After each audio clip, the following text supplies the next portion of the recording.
nga kining atibon nga pagbati nga gipahilak. Maningkamot og barugi kang sa iyang pagkapukan. Aron ituwa ikaw magabasol sa gipanumpaan. May adlaw rang magbayad kang pag-antos mo kanako.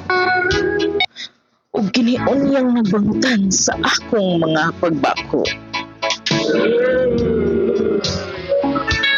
Muokob sa imong dugan hangtod ang pagbasol dili na palak. Ug moabot na ang takna nga ang palad na'y magsulya. So that's all guys. Sad ana nga video kay tungod kay atong balak is all about gipasakitan. Gipasakitan nga kasing-kasing.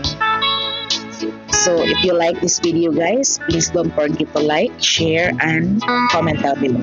Thank you guys and God bless us all. Bye guys.